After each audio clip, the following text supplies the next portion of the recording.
back to my channel. My name is Brittney Bundles, and today's video is going to be going over how to upsell products and services.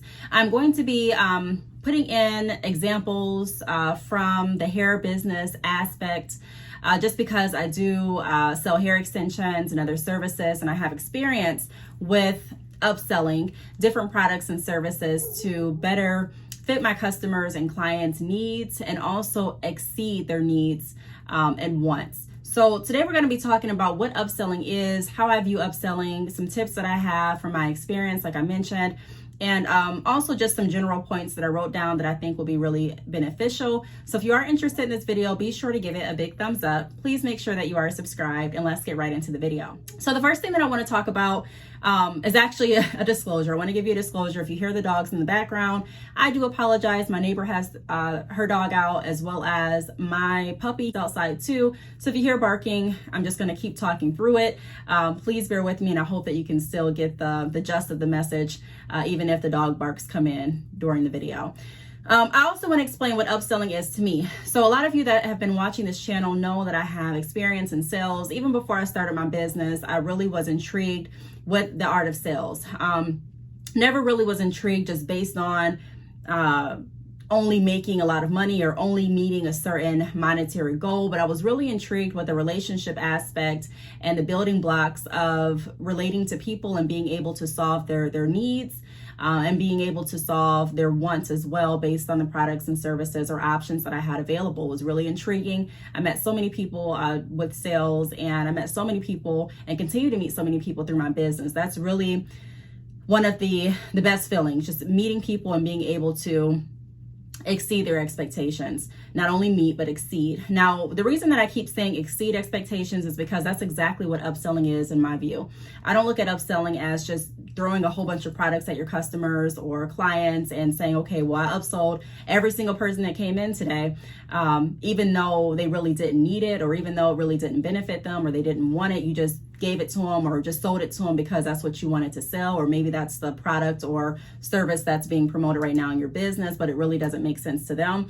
I don't really take pride or confidence in just giving anyone anything. I really find enjoyment and value when I'm able to really figure out and listen to what that customer, what that client needs, and be able to offer a tailored offer based on what they initially wanted, and not just leaving it there, but being able to go above and beyond and exceed their expectations. So we're going to be talking about that in this video, not just meeting expectations, but exceeding expectations as well, because a lot of times that's how we're going to build repeat business. I say this a lot in videos too. My goal is not to have a lot of customers where they just, purchase and I don't ever see them again. My goal is really to build up a community of resources and also to build up repeat clients. I want people to continuously come back. I want people to be able to share the information with their friends and family. I want their friends and family to come back. I want to really grow and not really experience so much churn or so much one-time buyer syndrome, if you will. And when I'm referring to churn, I'm not talking about people that I'm working with or anything like that, as far as if I hire anyone on my team, but I'm just referring to people that are purchasing. I really want that sale and that experience to stick, to cause repeat business, like I mentioned. So the first thing that I want to go over in regards to upselling is to think outside of the box and learn your products and services value. Without that, it's very challenging to create a tailored offer. So one thing that I've noticed in a lot of businesses, especially during consultations, is that there are some people that have not taken the time to really learn the products and services that they're offering. Now, when I say learn, again, I'm going to say this, I've said this in many videos too. So if you do want, additional information after this video, like I've been hinting, I have tons of videos out there. So check out my hair business playlist, as well as my business playlist right here on YouTube.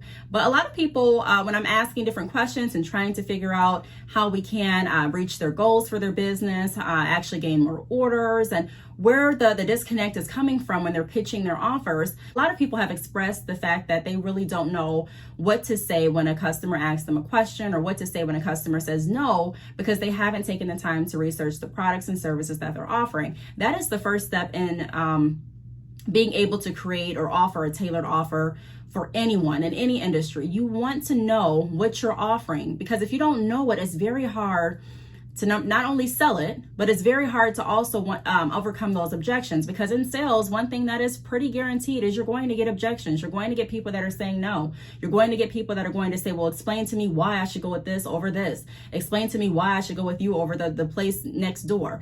And like I've talked about before, you don't want to throw anyone under the bus, and you don't want to put someone else down and make yourself look better. I mean, I think that goes against integrity. And a lot of customers and clients can see through that too. But you do want to be in a position where you can explain why customers and clients should shop with you. You do want to be in a position where you can explain why this service and this product was offered. You do want to be in a position where you are confident and know about the products and services that you're offering, so that you can offer the right product and service to the right customer and client. So it's really important for us to start identifying what we're offering and understanding the full concept of how our products and how our services work. For upselling, especially in the hair business, without understanding what type of hair extensions you offer, it will be challenging to explain why your price is this price. Without understanding the difference of hair extensions in the industry, it is going to be difficult to explain why a customer or client should go with this extension based on what they're wanting to achieve versus this type of extension. There are people that are looking for hair extensions for literally just the weekend. And there are people that are looking for hair extensions for 5 months. They're going on vacation or something like that. And so the person that's looking for hair extensions to only wear 2 days may not go with the same offer or same product that you're offering to the client that's looking for hair extensions that will last 5 months. It just truly depends. So us understanding what our customers and clients want, and us being able to understand what we offer, is really going to help us be able to create a tailored offer. And then also asking additional questions. So not just stopping there when we say, okay, well, based on what you're looking for, based on what you told me, I recommend this, and they're settled on that, but also asking additional questions and looking for additional cues to see what else we can offer, whether it's a service or another product that would benefit that customer and client and add more value to what they initially came for. When we think about building repeat business, we also want to understand the concept that anyone can sell a product. Anyone can sell a product. Not everyone can keep business and maintain business. In my opinion, it's easier to get that initial sale, but it is challenging to constantly keep up and maintain. And so that's really important in business. It's not just about having a good day, having a good month as far as sales, but it's really about making sure that we're building on the right foundation so that we have a pipeline that continuously flows, and that we're not just meeting people and moving on to completely new people, but that we're meeting and we're retaining and we're meeting and we're retaining, so we can actually grow our business. And one of the ways that you grow your business is by setting yourself apart. And one of the ways that I set myself apart is I really try to make sure that I'm exceeding expectations. So not, like I said, not just meeting, but exceeding. So in that certain scenario, and I'm just using someone that wanted a hairstyle for 2 days versus someone that wanted to wear hair for 5 months, just as an example, So if I had offered the right product and the customer or client decided to go forward, that would also be my opportunity to listen for the cues that I had already been given. So knowing that she's going on vacation, another thing that I may want to pair with it is asking in a conversational way, I know you're happy to be able to get a break. What do you do for a living? And they may explain, well, I'm currently working at this job, but I'm looking for other options to make more money. Okay, well, I completely understand that. I'm looking for other ways to make more money too. And you mentioned before that you go on vacations frequently, that you get a lot of compliments on your hair, that you're looking for this texture. So it may be safe to assume that you may receive compliments this time around too. And then they may say, I'll probably get compliments. I get compliments every time I get my hair done by my stylist. Okay. And then you go into it a little bit deeper. Well, tell me about some of the compliments that you get. And, tell me about how many compliments you think you get. And hey, what if 5 people out of the 20 people that complimented you actually wanted to buy the hair extensions that you're wearing? What would you think about that?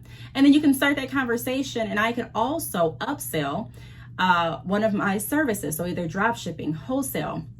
Even if it's not a service, I can also recommend a video that I created. So it's still adding value, and it's pairing another product, service, or tool, or something else to go along with what they initially came for. Not only is that going to potentially increase your revenue, but that's also going to possibly create another relationship where someone is open to discussing more than what they initially came for. So yes, they know that you have the hair handled because you took care of that first, but then they also understand that you can help them possibly create another stream of income.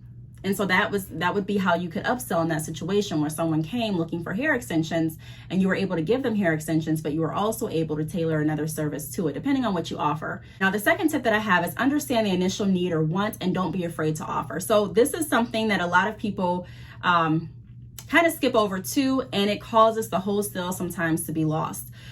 We don't want to get so focused on upselling and adding something more to the point that we forget about what our customer and client initially came to us for. So if I were to use that same scenario and just went off talking about how to make money on your vacation, and I really didn't talk about the initial concern, number one, I run the risk of the customer and client becoming uninterested. They may become irritated and reiterate what it is they actually came to you for. And they may even say, no, look, I'm not interested in anything else. Just please, I'm just here for hair extensions.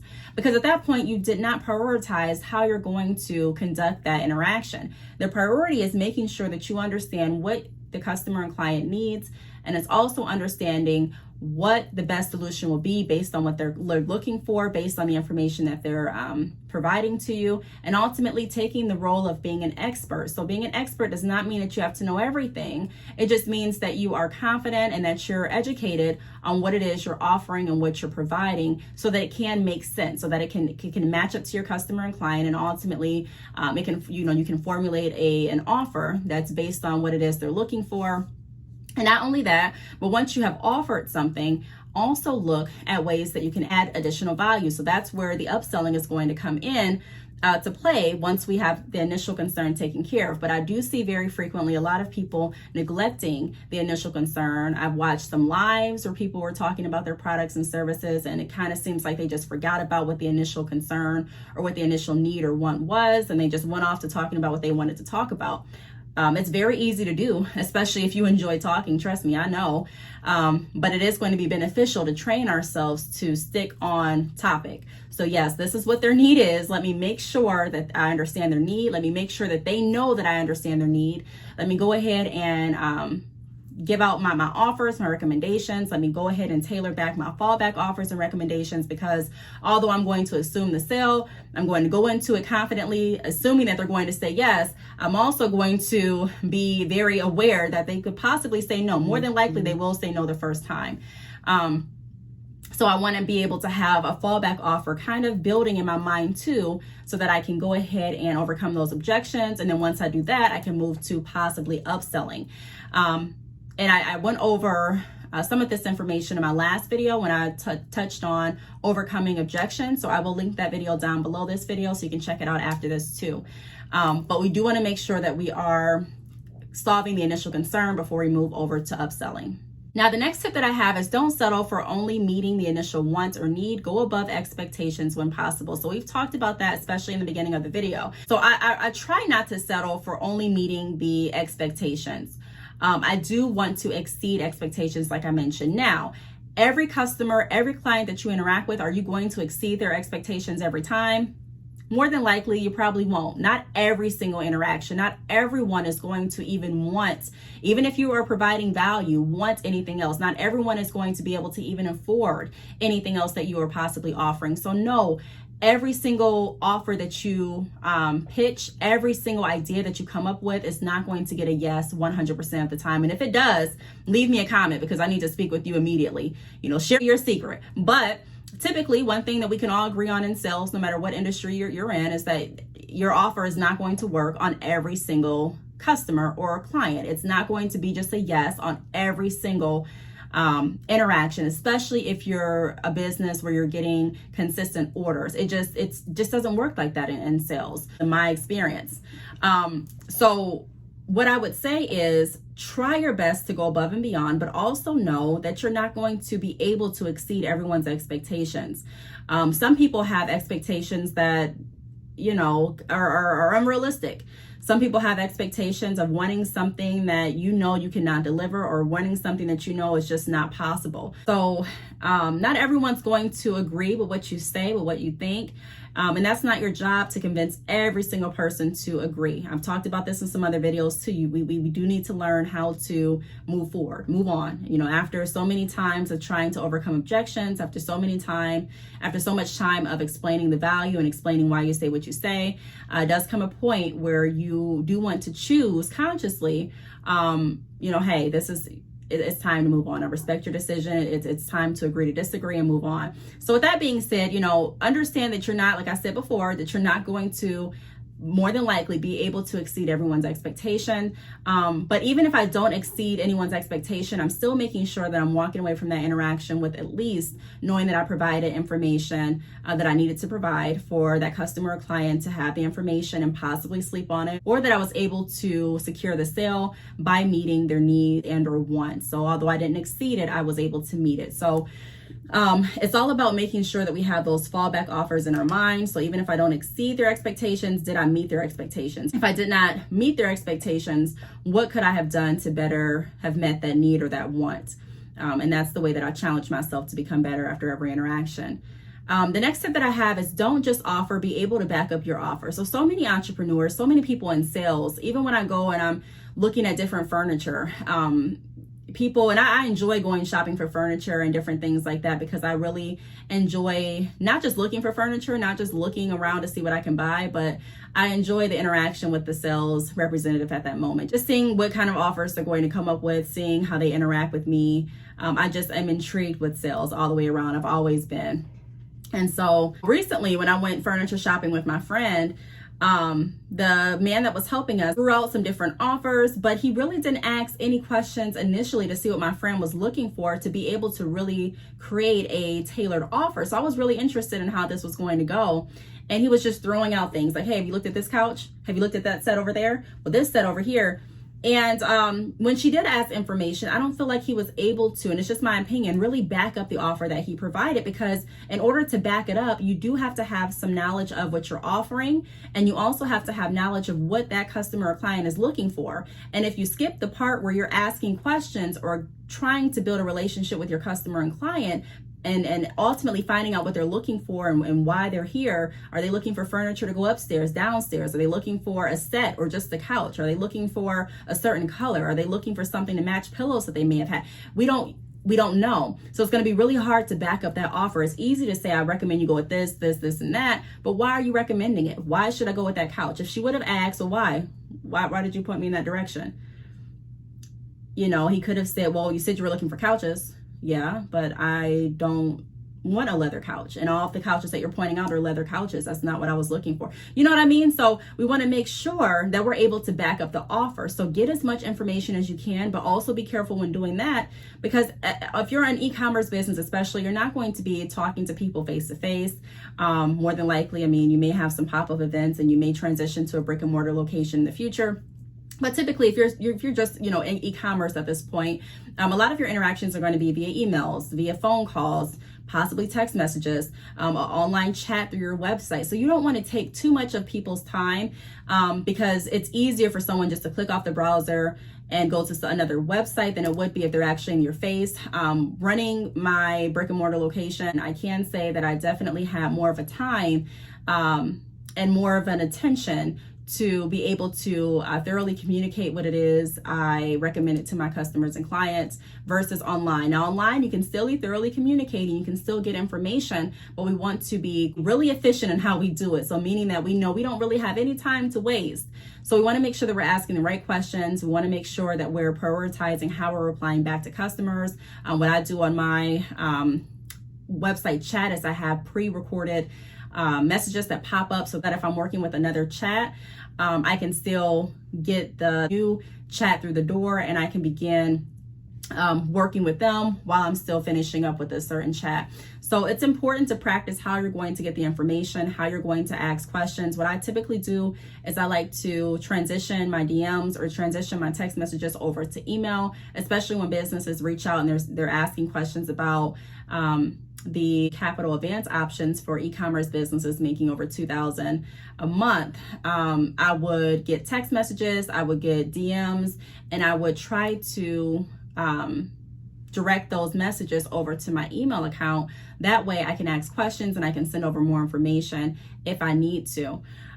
So it's all about learning how to do that for your business, understanding the business that you're in, understanding the options and the routes that you have to connect with your customers, and really using it to your advantage, but not doing it to the point where you are taking too much time, or not doing it to the point where you're asking just too many questions.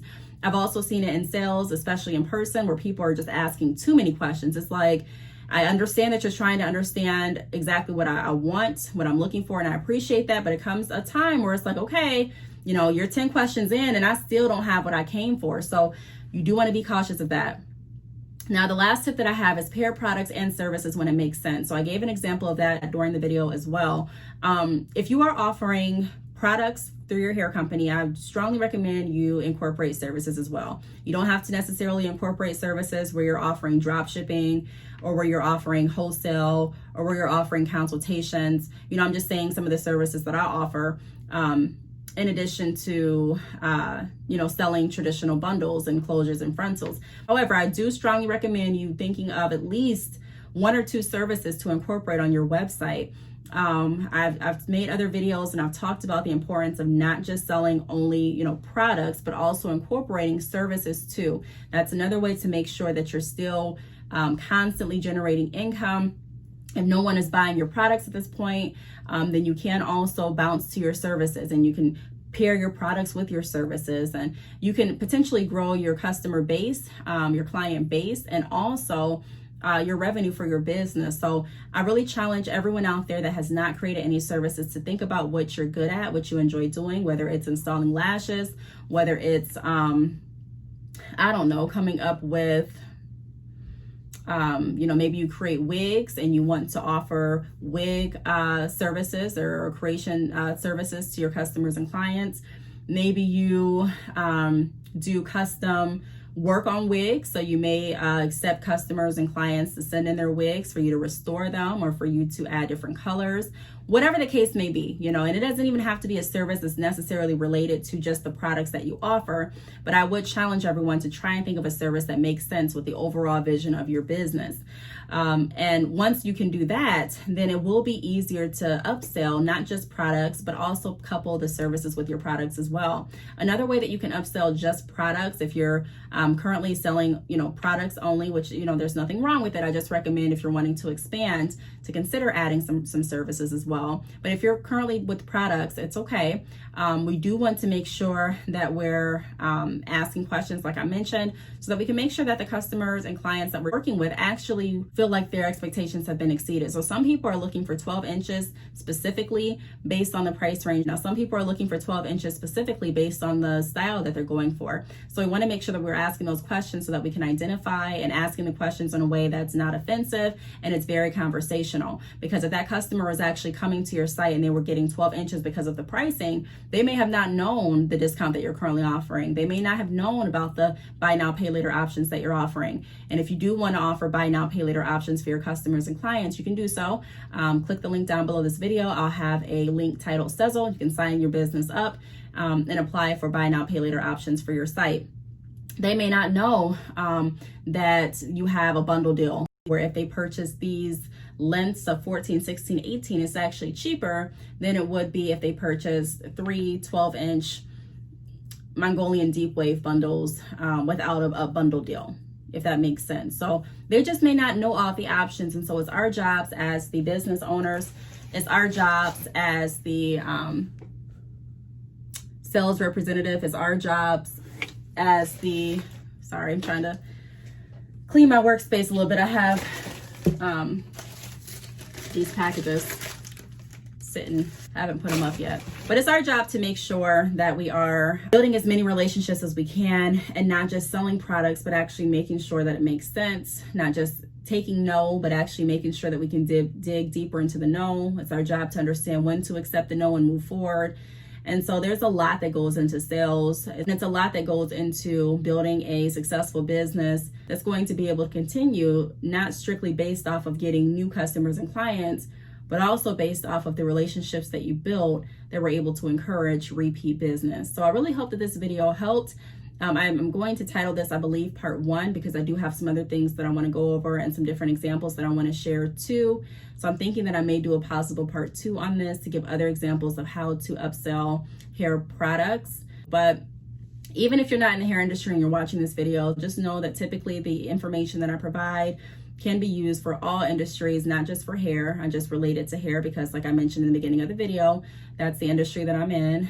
Part 2, even if I decide to give examples primarily based on hair businesses, more than likely the information is going to be able to be transferred into any industry because the fundamentals of sales are typically the same. So I really hope that you got something from this video. Like I mentioned, if you have any questions, feel free to leave them down below. Thanks so much for watching, and I will see you all in my next video. Bye.